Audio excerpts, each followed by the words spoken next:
Bonjour et bienvenue pour ce programme du mardi. Alors aujourd'hui, c'est un peu technique par rapport à la Gemara, comment on va voir la Gemara, et surtout, mais c'est aussi un moment très important parce que il y a une grande marloquette entre le Ramban et Rashi qu'on va voir tout de suite. Le Ramban, derrière le Ramban se cache aussi le Rashba, le Ritva. Donc c'est important de connaître, et puis après on essaiera de voir si on peut trouver euh, comment on peut être posé avec la halakha. En tout cas, on fait un petit rappel. On avait dit dans la Gemara de Shabbat la semaine dernière que si quelqu'un il voit une vache enfin un animal qui est dans un gamamaïm, qui est qui est tombé dans de l'eau et elle peut souffrir, il faut la sauver. Et même si ça fait mevatel kli mechanos, même si on fait un isur des rabanan. Donc on voit que tsar balechaim, ça annule un tsar un isur des rabanan. Pour le doraita, il repousse un des rabanan. La question là-bas, elle était comme ça. C'est vrai que là-bas, de toute façon, il ne pouvait pas faire autrement. Mais imaginons qu'il aurait pu la sauver autrement en ayant une perte d'argent. Mahadin.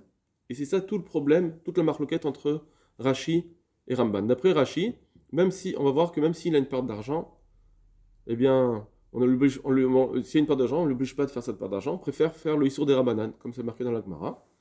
Alors que d'après le Ramban, on dit non, puisqu'il y a un Issour des Rabanan, on ne permet pas des Issour des Rabanan même s'il y a une perte d'argent, à moins que ce soit vraiment quelque chose de très grave, mais sinon on fait pas c'est pas moutard de transgresser un Issour des Rabanan en disant bim comme Efsed, pour une perte d'argent c'est moutard. Et ça va être la grande marloquette, comment on va expliquer cette Gemara. Alors on va y aller parce que cette Gemara a deux grandes étapes, ce que dit Ravuna et ensuite ce qu'a dit Rabban Gamliel. Très très important de bien fixer à chaque fois ce qui a été dit. Donc c'est pour ça que je vais faire cette vidéo en deux temps, parce que je vais d'abord travailler la Gemara comme il faut. Amar Ravuna. Ravuna nous dit Aïta bemto tauna keli sruchit. Si son animal portait des kelim en verre. Donc là on parle de Shabbat, il est dans Shabbat, en rentre Shabbat, et donc il ne veut pas faire travailler son animal pendant Shabbat. Alors maintenant il a vu que son animal a des kelim zechurit, des kelim en verre sur son dos. Alors normalement, il devrait pouvoir les enlever de son dos, normalement, avec ses mains. Seulement, il dit, Mevi kerim ou satot, ou manière tartea. Il me l'amène des coussins et il les dépose sous l'animal. Ou matir achavalim. Et ensuite, il détache les cordes qui tenaient ces kelim. Vasaki noflin. Et comme ça, les sacs de kelim en verre tombent. Et ça ne va pas se casser. La Gemara dit tout de suite, pourquoi il ne les prend pas avec la main Vahanadnan, pourtant nous on enseigne. Notel et Akilim Anitelim Beshabbat, il a le droit de prendre les Kelim s'ils ne sont pas mouksés.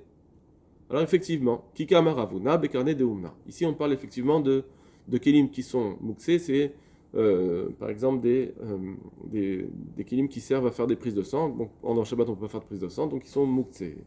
Donc on reprend. Donc Ravuna nous dit que si c'est des Kelim mouksés, j'ai pas le droit de les prendre avec la main, qu'est-ce que je dois faire? Je dois les laisser tomber sur des karim uksatot, des coussins. Donc, Bekane de Oumna, Delo Chaziale, que c'est pas apte à être utilisé pendant Shabbat. La Gemara demande Veaka mevatel kli mechano. Pourtant, il va être mevatel kli mechano. Ça va annuler les kelim, ça veut dire les coussins. Quand il va laisser tomber ces objets mouxés sur les coussins ne peuvent plus être utilisés après. Donc, là, on s'arrête. Premièrement, comment ça se fait que la Gemara nous dit que si j'ai, par exemple, imaginons que ce soit un cas de Tsar Bel Chaim, ou imaginons que ce soit un interdit pendant Shabbat, une Torah. Donc, la question de la Gemara d'être Mevatel Kli Mechano, on ne la comprend pas, la Chaora, puisqu'on a vu dans la Gemara de Shabbat que je peux être Mevatel Kli Mechano pour Tsar Bel Chaim. Donc, il faudra expliquer comment ça se fait que la Gemara elle s'inquiète de Mevatel Kli Mechano ici. De quoi on parle? Première explication que le Ramban va nous donner, c'est parce que effectivement, je préfère perdre de l'argent, laisse-les tomber qui se cassent, plutôt que d'être mevatel kli mechano, que de mettre des coussins. Ça serait une explication du Ramban.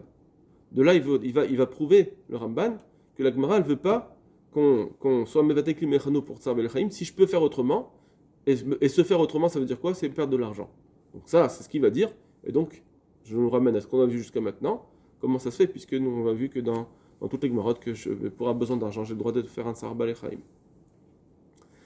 Mais on verra que Rashi explique autrement et le Ran va nous expliquer comment il explique cette Gemara. Voilà. Donc, retenez juste là. Pour l'instant, on est en train de dire que maintenant j'ai un animal que je dois décharger, eh bien, je ne peux pas être Mevatel Kli Mechano. Et Ravuna, il est d'accord avec ça.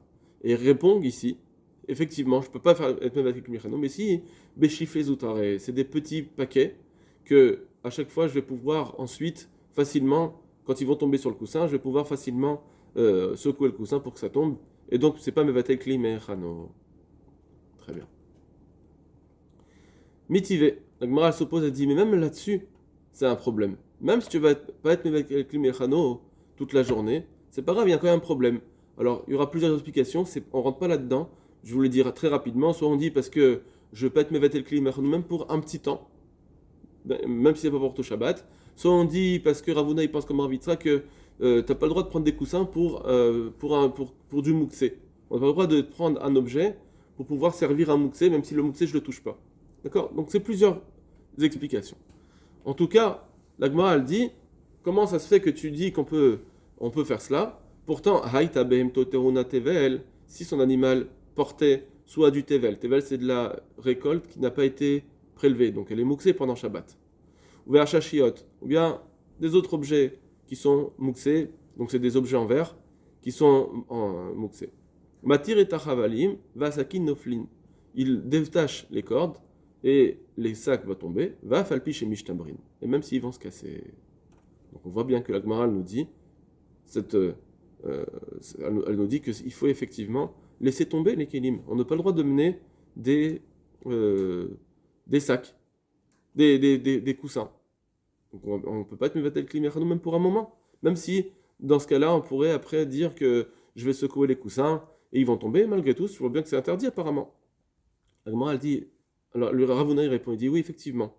Il y a certains cas où on n'a pas le droit même d'être Mevatel ce Kli du coussin ou bien de mener ce coussin pour du mouxé. C'est vrai, il y a des fois où on n'aura pas le droit. Moi, j'ai dit qu'on a le droit, mais il y aura des fois où on n'a pas le droit. Hatam bekulsa bekulsa.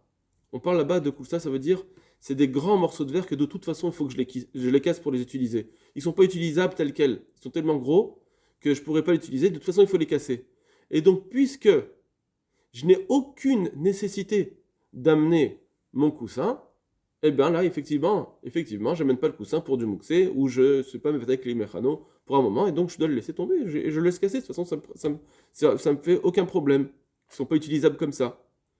Or ça, ce que je te dis, que ces verres-là qu'on a, ils ne sont pas utilisables comme ça, c'est vrai qu'il faut interpréter comme cela ce cas, puisque Dika Namid, on peut déduire-le, puisque des Katanier, Doumet et Tevel, puisqu'on enseigne avec l'autre sujet qui est Tevel, là-bas, donc la récolte qui n'est pas prélevée, on les enseigne les deux en même temps, donc ça veut dire que l'un il se ressemble à l'autre. L'un il ressemble à l'autre. C'est quoi? C'est que de la même façon que Tevel, je ne peux pas l'utiliser tel quel, puisque je ne peux pas le manger sans le prélever. Alors pareil, pour les kélim en verre, je ne peux pas les utiliser tels quels.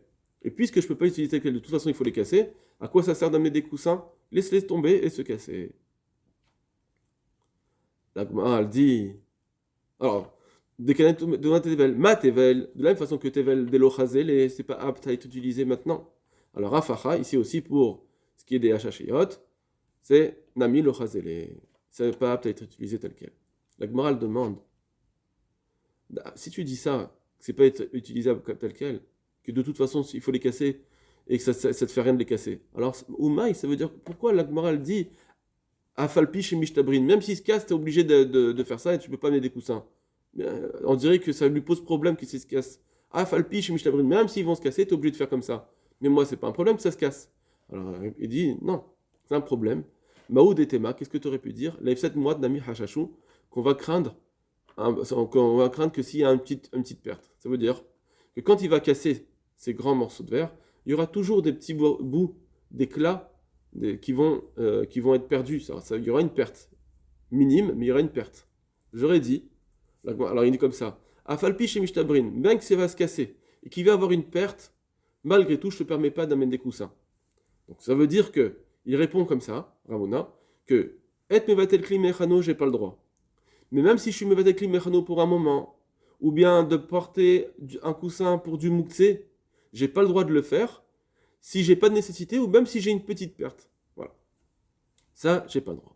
Voilà ce qu'elle nous a dit Ravuna. Kamash Malan, c'est ce qui veut nous apprendre que même s'il y a une petite perte, je peux pas être mevatel kli mechano de ces coussins, même pour un petit moment, où j'ai pas le droit de porter un coussin pour du mouktsé. Voilà pour Ravuna. Retenez bien ce qu'il a été dit. D'accord? Moi, je veux continuer ma vidéo, mais retenez bien, retravaillez-le bien, faites bien les conclusions, puisqu'après, ça va être très important dans Rashi Ramban. La Gemara, elle dit, elle continue. Tanya, il y a une braïta qui nous dit, Rabbi Shimon Bar Yochai Omer, Aïta behemto te'una shalif shel dvoa. Si son animal, à la rentrée de Shabbat, portait des caisses de récolte, qui sont mouxées, Mania Roshot Artea, il peut poser sa tête en dessous, Salkol et Tzadacher, et avec sa tête, il le déplace à un autre endroit, Veu ne fait le et comme ça pourra tomber. Apparemment, il ne pouvait pas le faire, il ne pouvait pas juste détacher, et donc pour juste détacher, ça n'allait pas le faire tomber, c'est pour ça qu'il a fallu qu'il le fasse avec son corps. Apparemment, il est en train de nous dire que même si c'est mouxé, quand je le prends avec mon corps, c'est pas un problème. Ça, c'est un sujet en soi à développer, et c'est pas notre sujet, donc on passe. Et là, c'est ça que ça nous intéresse. Chamoro shel Raman Gamliel. L'âne de Raman Gamliel, Haïta Teuna des vaches, porter la marchandise du miel pendant Shabbat. Veloratza les porca, ad Motzei Shabbat. Il n'a pas voulu la décharger jusqu'à Motzei Shabbat. Les Motzei Shabbat meta. Et à la fin de Shabbat, elle est morte. Donc on voit qu'il avait une charge tellement importante que ça l'a fatigué jusqu'à ce qu'elle meure. Très bien. Et pourquoi il n'a pas voulu la décharger? Ça va être la question de la Gemara. Et on va essayer de faire comprendre ensuite par rapport à Ravuna. Donc l'animal portait une charge, il n'a pas voulu décharger, ni mettre des coussins, ni faire tomber, etc. Il a laissé jusqu'à ce que son âne en est mort. La Gemara elle demande, Vea nan, pourtant nous enseigne, notel kilim italim, il peut prendre des kilim avec les mains si c'est pas mouxé. Le miel c'est pas mouxé. C'est une première petite question qu'on répond tout de suite. Keshe Edvish, on parle que le miel a commencé à aigrir et donc il est plus mangeable et donc c'est mouxé. Alors la Gemara demande Idvish les maïchazé, s'il a aigri, alors à quoi ça sert si tu veux pas le manger? Donc pourquoi il le porte? Les ketita des gamelets, c'est pour pouvoir soigner les chameaux. Il y avait des fois les chameaux ils ont des plaies, alors il peut le soigner ça avec les chameaux. C'est une façon, c'est une sorte de pommade. Très bien. Donc ça c'était juste une parenthèse. On parle bien de quelque chose qui est mouxé, puisque j'ai pas le droit pendant Shabbat de guérir un animal, de mettre cette pommade. Donc c'est mouxé. C'est du miel qui est mouxé. Donc il portait ce miel. Et qu'il n'a pas voulu le décharger. La Gemara le demande. Veyatir chavalim, veipelu sakin. Il a qu'à ouvrir les cordes et faire tomber les sacs. Et là, parce qu'apparemment ça va pas se casser. Pourquoi elle ne dit pas tout de suite je mets des coussins? Parce qu'apparemment ça ne va pas se casser si c'est des gros pots, etc. Alors il dit mistarouzike. Peut-être qu'il avait des outres il a peur que ça va se fendre. Donc effectivement, il n'a pas voulu le faire tomber au sol. Donc déjà là, on voit ici que même si j'ai une perte, j'ai pas envie de décharger l'animal. La Gemara va demander juste après, mais pourquoi? Et il y a du tsar, il y a de la souffrance. La Gemara demande à Avikerim Ksatot. Il a dit, d'accord, ça va se vendre, amène des coussins, comme ça va se vendre. Ve'anir tartéen, qu'il les pose en dessous. La Gemara répond, mais ça va se salir avec le miel tellement que je ne pourrais pas me sortir dessus ensuite. Vekam vatel klimechano, donc je suis mevatel klimechano. J'ai pas le droit, je ne veux pas faire un issour des rabanan pour décharger ma bête. Voilà. Donc, on en est à ce que il y avait une bête à décharger, ni il veut faire une perte d'argent, ni il veut faire un issour des rabanan de mevatel klimechano. La Gemara le demande, mais je ne comprends pas. Vahaïkasar belechaim. Mais la bête elle souffre, et quand la bête elle souffre, apparemment si c'est Minatora, eh ben tu dois la décharger. Tu dois trouver une solution. On s'arrête là. Et on est en train de dire maintenant, on va dire, la grande marloquette entre Rashi et Ramban, comment expliquer cette question? Ça va tout changer. D'après le Ramban, il dit comme ça, si yad tsar balechaim, alors effectivement, tu vas devoir laisser tomber ton miel et que ça se perde. Tant pis si tu as de l'argent qui part. Pourquoi? Parce que Tsar Belchaim Sivina Torah, tu es obligé. Il n'est pas en train de dire, la Gemara, d'après le Ramban, elle n'est pas en train de dire, mais si y a Tsar Belchaim, c'est pas grave si tu es Mevatel Kli Mechano. Pourquoi? Le Ramban, il va nous dire parce que je veux pas que tu fasses un Issour des Rabanan si tu peux faire autrement pour éviter le Tsar et donc de laisser tomber les Kélim même s'ils vont se perdre et que tu vas perdre de l'argent. Voilà, donc ça veut dire que d'après le Ramban, la question elle revient au tout départ, à l'action au tout départ de notre histoire du Rabban Gamliel. Pourquoi tu n'as pas voulu décharger? Pourtant il y a Sarba Lechaim, t'as qu'à le lâcher et que ça tombe par terre. Pas à ce qui vient d'être dit, Vekam Vetet Klimechano. Rashi, il dit les choses différemment. On va tout de suite aller voir Rashi et ensuite on reprendra la Gemara. Ve'aikat Sarba Lechaim, d'accord, là où il y a la flèche. Et qu'est-ce que ça veut dire quoi? Il y a le Tsar Belechaim. Et donc, Vélité d'Oraita, que ce Issour qui est Minatora, il devrait venir vélitrer, de repousser le Derabanan de Bitul Klimechano. Ça veut dire que d'après Rashi, la Gemara, il faut la lire à la suite. La Gemara l'avait proposé, laisse-les tomber, c'est pas grave, pas au sol. Oui, mais ils vont se casser et je vais perdre de l'argent. Très bien. On t'oblige pas à perdre de l'argent. Même si c'est pour émettre, s'il y a un Tsahar de Balechaim, on t'oblige pas à perdre de l'argent. Mais tout au moins, soit mêler sur les coussins. Ah, mais les coussins, ils vont se perdre. Oui, mais il y a Tsar Belechaim, tu dois être Mevatel Klimechano. Pour Tsar Belechaim, je dois être Mevatel Klimechano, comme on l'a vu dans l'Agmara de Shabbat, sur la vache qui était tombée dans un étang. On voit bien que tu peux faire un Issour des Rabanan pour enlever le Issour Minatora de Tsar Belechaim. Donc d'après Rashi, on ne te demande pas de perdre de l'argent. C'est pas ça la question. Parce qu'on aurait dû dire tout de suite. La question aurait dû tout de suite être dite. On est en train de dire que quand est-ce qu'il a dit ah mais il y a Tsahar et donc quoi? Et donc soit il fait Issour des Rabanan.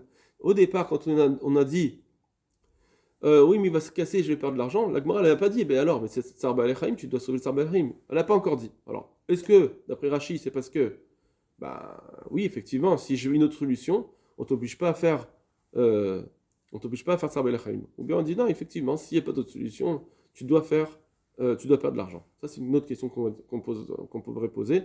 Pour l'instant, ce qu'on voit de clair de Rashi, c'est qu'il est en train de nous dire que la question de Tsar Belechaim, elle est sur ce qu'on vient de dire, que Mevatel Kli Mechano. Alors le Gemara dit, mais c'est pas grave, c'était Mevatel Kli Mechano, puisque Tsar Belechaim, c'est Minatora. Réponse de la Gemara, effectivement, si Tsar Belechaim d'Ochaïta, tu as raison que ça doit passer avant. D'après Rashi, ça doit passer avant le Issour des Rabanan. D'après le Ramban, ça devra passer avant la perte d'argent. Mais Rabban Gamliel, Kassavar, Tsar Balechaim des Rabanan. Lui, il pense que c'est mis des Rabanan. Comme Tsar Balechaim c'est mis des Rabanan, j'ai plus l'obligation soit de dire pour Tsar Balechaim, soit Mevatel Kli Mechano. J'ai plus cette obligation, d'après Rashi. Parce qu'un Rabanan, il ne peut pas repousser un autre des Rabanan. Je ne peux pas faire en sorte. Elle souffre maintenant. Donc c'est un Issour des Rabanan qui est en train de se faire. Je ne peux pas l'annuler pour faire un autre Issour des Rabanan. Ou d'après le Ramban, on va dire, puisque Tsar Belechaim c'est mis des Rabanan, je ne t'oblige plus à avoir une perte d'argent. Pour un Issour des Rabanan de Tsar Belechaim, pour Tsar Belechaim d'Oraïta, oui, je t'oblige à perdre de l'argent. Mais pour Tsar Belechaim des Rabanan, non. Ça veut dire que d'après le Ramban, il y a un petit cochi déjà, une petite difficulté, c'est de savoir pourquoi. Quand Tsar Belechaim s'est mis des Rabanan, d'après cette Gemara, on voit que là j'ai plus besoin de te dire laisse tomber les Kélim, c'est-à-dire une perte d'argent. Pourtant, d'accord, ça veut dire que tu es en train de me dire que pour Tsar Belechaim des Rabanan, on t'oblige pas à perdre de l'argent. Alors que juste avant, tu nous dis que mais pour faire, si je dois être Mevatel Kli Mechano, alors oui, c'est seulement si j'ai pas le choix pour Tsar Belechaim, oui, j'annule le Derabanan. Mais si j'ai le choix, je préfère perdre de l'argent plutôt que de faire le Issour Derabanan de Mevatel Kli Mechano parce que je ne permets pas un Issour Derabanan pour dans un cas de perte d'argent. Donc on voit que dans un cas de perte d'argent, d'après le Ramban, je n'annule pas le Issour Derabanan. Je préfère faire la perte d'argent. Je t'oblige à faire une perte d'argent. Ok. Donc en fait, il faut dire comme ça que Tsar Belechaim, si Tsar Belechaim s'est mis des Rabanan, alors oui, j'ai pas besoin de te faire perdre de l'argent en plus. Parce que, en soi, c'est un Rabbi Achim Derabanan, toi tu fais rien. Tu fais rien, tu laisses comme c'est. C'est un Issour Derabanan. On t'oblige pas ici à perdre de l'argent. D'accord? Mais si de toute façon, c'est Rabbi Achim, c'est Doraita, que tu es obligé de faire quelque chose, tu es obligé d'arriver à quelque chose, à arranger ça, alors on va te faire choisir qu'est-ce que tu dois choisir, ou faire un Issour Derabanan, ou perdre de l'argent. Là oui, je te dis faire perdre de l'argent. Si Rabbi Achim c'est mis Derabanan, normalement je devrais t'obliger à faire quelque chose, mais qu'est-ce que je t'oblige à faire? Ça a une limite. Je t'oblige pas à aller perdre de l'argent. Ça, je t'oblige pas. Mais si Tsar voilà. Mais si Tsar Balachim c'est Doraita, je suis obligé de faire quelque chose. Alors là, entre Issour des Rabanan ou perdre de l'argent, je te dis, fais perdre de l'argent. Voilà pour cette Gemara et Rashi. Et Bezrat Hashem, on va ensuite étudier dans cette deuxième partie le Ramban et le Ran.